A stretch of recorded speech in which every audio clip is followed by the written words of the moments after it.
दैनिक निष्पक्ष पोस्ट, दर्पण सच का, समय से पहले, खबर से आगे। नमस्कार, आप देख रहे हैं दैनिक निष्पक्ष पोस्ट का डिजिटल वर्जन, जहां खबरें होती हैं साफ, सटीक और निष्पक्ष। मदद करना चाहता हूं। उसके लिए आपको संगठित होना पड़ेगा और जो सचमुच में आदिवासियों की बात कर रहे हैं, जो थोड़े डायनामिक हैं और आदिवासियों को लड़ रहे हैं, उनको आगे करना पड़ेगा। तो अब हम क्या कर रहे हैं, हम नया कदम ले रहे हैं। अभी हमने गुजरात में शुरू किया है, उसमें 41 नए डिस्ट्रिक्ट प्रेसिडेंट हमने चुने और डिस्ट्रिक्ट प्रेसिडेंट्स में उसमें आदिवासी होंगे, उसमें दलित होंगे, उसमें पिछड़े होंगे, उसमें जनरल कास्ट होंगे, उसमें सब होंगे। जो पावर है हम डिस्ट्रिक्ट प्रेसिडेंट को देने जा रहे हैं। तो डिस्ट्रिक्ट प्रेसिडेंट वहां पे कांग्रेस पार्टी को चलाएगा, कांग्रेस पार्टी की रक्षा करेगा, आइडियोलॉजी हमारी जो विचारधारा है उसकी रक्षा करेगा, मेंबरशिप बढ़ाएगा और डिस्ट्रिक्ट प्रेसिडेंट मतलब नोडल हमारा ऑफिसर बन जाएगा। और हम ये 700 हिंदुस्तान के हर डिस्ट्रिक्ट में कर रहे हैं। क्योंकि एक प्रॉब्लम आती है, जब अहमदाबाद से डिसीजन लिया जाता है या दिल्ली से लिया जाता है तो बनासकांठा का मतलब उसमें कुछ होता ही नहीं है। तो हम चाह रहे हैं कि बनासकांठा से डिसीजन लिया जाए, भरूच से डिसीजन लिया जाए, अहमदाबाद से डिसीजन लिया जाए और वहां पे हम एक डिस्ट्रिक्ट प्रेसिडेंट और उसकी कमेटी को मजबूत करेंगे, उसको फाइनेंशियल सपोर्ट देंगे, उसकी प्रोटेक्शन करेंगे, उसके माध्यम से पार्टी को खड़ा करेंगे। तो ये हमारा एक लेवल का वो प्लान है। दूसरी बात हमने की है कि हमने इनको आदिवासी यूनिट का चेयरमैन बनाया है। अगर आदिवासी जिला है तो इनका जो संगठन है उससे भी टिकट के बारे में पूछा जाएगा। ये नहीं कि भैया आप आदिवासी संगठन हो, आप उधर दौड़ रहे हो और टिकट का टाइम जब आएगा, पंचायत का टाइम जब आएगा, जिला परिषद का टाइम आएगा, आपका कुछ लेना देना नहीं। तो ये हम स्ट्रक्चर बना रहे हैं, इसमें टाइम लगेगा, बट हम चाहते हैं कि हर स्टेट में अगर हम देखें तो 10-15 डायनामिक आदिवासी नेता हमें दिखे, जो आदिवासी खुश नहीं है बिकॉज उसके पास जो उसकी प्रोग्रेस होनी चाहिए थी, जो उसका विकास होना चाहिए, उसको नहीं मिला। तो अगर आप उससे कहोगे यार देखो हमने ये किया क्या, वो कहेगा हाँ यार वो तो सब ठीक है मगर मेरी हालत देख जी। तो हमें फ्यूचर की बात करनी है, हमें कहना है कि देखो भैया हम आपके लिए ये और ये करने जा रहे हैं। अब आप बोलिए।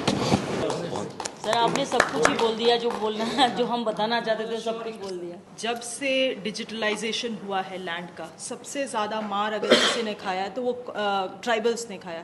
सर इतने गलत तरीके से क्यों सर आई टेल यू, इतने गलत तरीके से लैंड डिजिटलाइजेशन हुआ है कि गलत लोगों का नाम चढ़ा दिया गया है। सर किसी का अगर 5 एकड़ जमीन था उसको 0 कर दिया गया है, ओनरशिप बदल दिया गया है। सर बस बेसिकली चोरी कर दी है। Absolutely, तो इसको ठीक कैसे किया जाएगा सर? क्योंकि लैंड डिजिटलाइज्ड हुआ है सर। अब आपको अगर चेंज करना है तो आपको डिजिटली चेंज करना है सर। लोग अपना ओरिजिनल हार्ड कॉपी डॉक्यूमेंट्स लेके घूम रहे हैं, उसका कोई मान्यता नहीं है। डिजिटल डॉक्यूमेंट्स को ही मान्यता है। तो मतलब जो इनकरेक्ट डॉक्यूमेंट है उसको मान्यता मिल गई। जी सर, लीगली अगर कोर्ट भी जा रहे हैं आदिवासी तो सर उनको कितना अंडरस्टैंडिंग है लीगल चीज़ों का।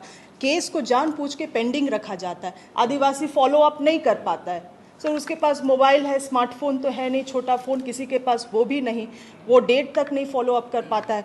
अचानक से कोई नया ओनर इरप्ट हो जाता है लैंड का और कोर्ट का जजमेंट दे दिया जाता है, ओनरशिप को कंटेस्ट भी नहीं किया जा रहा है। सर ट्राइबल्स के लिए अलग से एक लीगल काउंसिल बनाया जाए जो कि ट्राइबल के लैंड इश्यूज़ को कंटेस्ट करे, आर्ग्यू करे। सर आज आप भी जानते हैं कि कोर्ट में कौन बैठे हुए हैं सर और कौन हमारा भला चाहता है। So that is a major issue sir वहाँ पे, क्योंकि लैंड है। ये क्या किए हैं कि इसमें मेजर जो फॉरेस्ट राइट्स एक्ट का जो अधिनियम है, जिसमें वन अधिकार का जो कमेटी बनना है, जिसमें 101% ट्राइबल्स रहेंगे सर, एक भी जगह नहीं बनाए हैं सर। ना उसको पावर है सर कि वो डिसीजन करेगा, और अगर वो डिसीजन कर गया तो कलेक्टर को भी पावर नहीं है कि वो उसको इग्नोर करे, पर उसको डीपली कहीं नहीं बताए।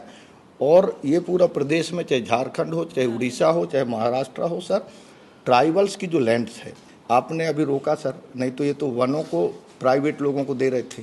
आपने एक पूरे देश में जो आदिवासी के अर्थ वाली बात की कि आदिवासी का मेन मीनिंग क्या है।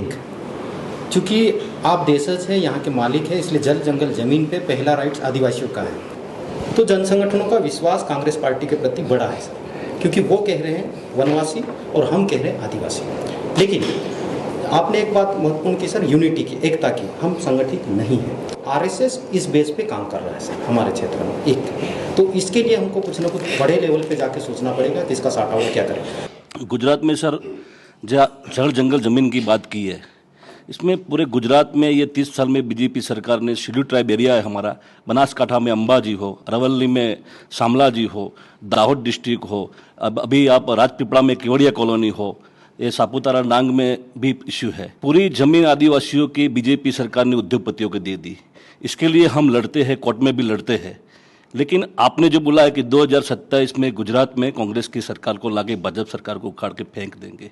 जहाँ जहाँ पर सर शहरीकरण हो रहा है उनकी जमीन लगातार सर खत्म होते जा रही है सर।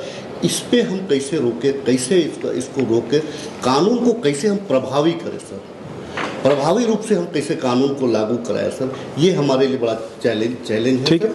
और अगर आपको हमारी यह खबर पसंद आई हो तो वीडियो को लाइक करें और ऐसे ही विश्वसनीय और तेज खबरों के लिए हमारे चैनल को सब्सक्राइब करें। बेल आइकन दबाएं ताकि हर अहम अपडेट आप तक सबसे पहले पहुंचे। धन्यवाद।